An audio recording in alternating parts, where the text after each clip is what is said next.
Meek. All right, bet. Let's listen to Meek real quick. To each other a lot. I see people say Drake. stuff about Drake other than this is a joint. Somebody was saying Drake slime y'all was corny. I texted him. I was like, I don't think slime y'all corny, and I would You better text that. tell you if I thought it was corny. I just ain't think the song was corny, and that was one of the songs we listened to with all the little chicks. But on the internet now we got it like that where we could like be brutal. I thought if he think my song corny, he could tell me that. We never was at a space like that before the beef, and then now we got to a space where we could text each other and say anything. It could be about a female I like. Yo, dress.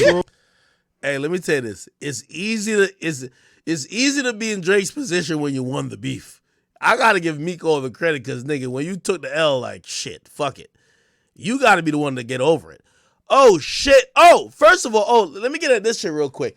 So, this is King of Queens, Ibrahim. He's the manager of J. Cole. He came out and said, remember them lines that we thought was at Youngboy? Let's go to that shit. What was it called? Secret Recipe? Recipe lyrics. Okay. Remember them lyrics we thought was going at Youngboy, where it was J. Cole literally saying, he said, studio steppers moving extra on song, faking rep, only breaking bad in the lab. Thought y'all was making meth. Niggas making threats and I laugh. That's cause you ain't a threat. Don't ask me feel about no rappers. I guess they okay, I guess, or whatever. Incoming call, press the button, the one that say accept. He FaceTime to ask for a feature and saw the face of death. I'm on your song, your stream going up.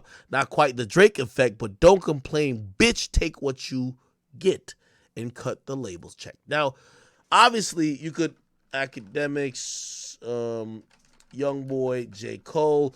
Me and Youngboy was on, can I find it? We were on Clubhouse, Akademiks, Youngboy, J. Cole. I'm going to find it right now. It's right here. Oh, they wanted me to ask about two more artists. One is J. Cole. As if you fuck with him. Oh, yeah, they lied and said I stood J. Cole up, man. They lied. They said I ain't want to go to the studio with him. I know who I know who told somebody that too though, because it was only a few people who knew about that, and that wasn't even the case. I was mad at the moment. I was going through something. So what the fuck? I'm gonna go in this main studio session for a meet up with him, knowing that I ain't in the mode to talk or just to be, or in the mode that to fuck around. So I get around this man, or I be acting like a bitch or something, or what the fuck I'm gonna go around this man for if I know I ain't in a mood to talk to nobody or sit there or just even be around somebody. What the fuck I'm gonna go around for? Like that's pointless. Like you should have stayed. You should have stayed where the fuck you was with all that. This man would have got to trying to talk to me, and I'm just looking at him, or just on in it, or just on, just on in one of my moods. You hear me? Like what the fuck you even came around me for? If it's gonna be all that, like that pointless. The Did you ever fuck? like reach out to him and just like kind of explain? No, cause that man don't give a fuck about this shit, man.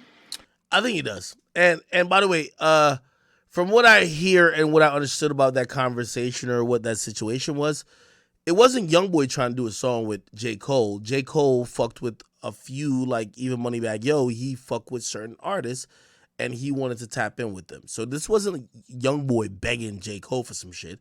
It was J. Cole trying to fuck with certain people and connecting dots and other people were helping out. And by the way, I don't even know if J. Cole felt offended by it, right? Like I don't even like maybe he was just like, all right, bet that nigga ain't show up. Like that's happened a lot. Like I don't know if I got to give you also studio culture, and sometimes you might be like, yo, I got a studio session, pop in. Nigga might be busy. Obviously, Youngboy saying it did happen, but he was going through some shit. Sometimes the artists who had the session, they're not just there twiddling their thumbs like, I hope Youngboy shows up. I'm pretty sure he just recorded. So maybe he wasn't mad, but it did happen, right? And for the people who be trying to act don't tell the truth, like clearly it did happen, right? However, the manager of J. Cole, after we heard those lyrics, which some people thought it was at Youngboy, he actually said, I'm pretty sure this is cap. Which, by the way, that's even a confusing line. What do you mean you're pretty sure? You're J. Cole's manager. You could say it's Cap. You could say Cole ain't dissing him if you've talked to Cole. Anyway, he said, I'm pretty sure this is Cap. Not sure how y'all heard that Cole verse and put that together. It's impressive. Okay? All right. I'm going to be honest with you. Even if Cole was addressing anything, I don't think he would actually put a name to it. And I do see him as a person that would de-escalate. By the way, do I think that some of his bars just was aimed at Youngboy? Yeah, I do. And by the way, I don't think there's a problem with it. Youngboy literally threatened him. Like, you don't remember this? J. Cole, no. NBA Youngboy, fuck the industry, part 2 lyrics. Like, you could literally see the fucking threat. J. Cole a hoe. Jay a hoe. That nigga played it cold. Like he was gonna do a feature. So I texted his line, a muscle sign. I swear it's gonna be nice to meet you. You know? So again, if J. Cole did respond to maybe like a subtle threat, I mean, I think he's within his right to. Now, do I really think these guys are going to get into it and run and cross paths and like crash out? No. Right? And I think sometimes we have to realize that people mentioning each other on a record doesn't mean that there's going to be a crash out happening. You get what I mean? Now, again, J. Cole's manager saying they're pretty sure this is Cap and not how y'all heard that and put that together. I'm going to be honest, even if J. Cole was this in, I'll believe the manager. And salute to Ibrahim. You a cool dude. I believe you, bro. But in reality, if J. Cole was talking about Control, you wouldn't also admit it, right? Like, you wouldn't admit it.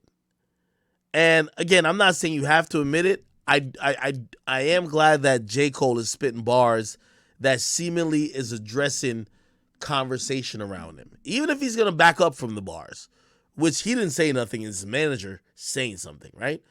But I fuck with it, okay? So let's put it to rest. Apparently, J. Cole was not talking about Control because J. Cole's manager says he's pretty sure this is Cap. Again, this is J. Cole's manager. He's pretty sure this is Cap. And he says, not sure how y'all heard that Cole verse and put that together. It's impressive. I mean, I think I could pretty much point it out, right? Like if you look at the verse, I think we just had it. Secret recipe lyrics. If you look at the verse, I mean, if somebody says studio steppers moving extra on song, faking rep, only breaking bad in the lab, thought y'all was making meth, niggas making threats and I laugh. Only person who's ever made a threat, like, J. Cole's such a docile person, like, we would remember everybody who's ever made a threat to him. So the only person we can remember making a threat to him is clearly maybe Youngboy's camp. Or really Youngboy, who dropped Fuck the Industry Part 2. Said niggas making threats and I laugh because you ain't a threat. Don't ask how I feel about no rappers. They okay, I guess. I'm on your song, your streams going up. Not quite the Drake effect, but don't complain, bitch. Take what you get and cut the label check. All right. So again, all right, the manager's saying it didn't happen, but brother, we gonna let you slide. We finna let you slide. Okay.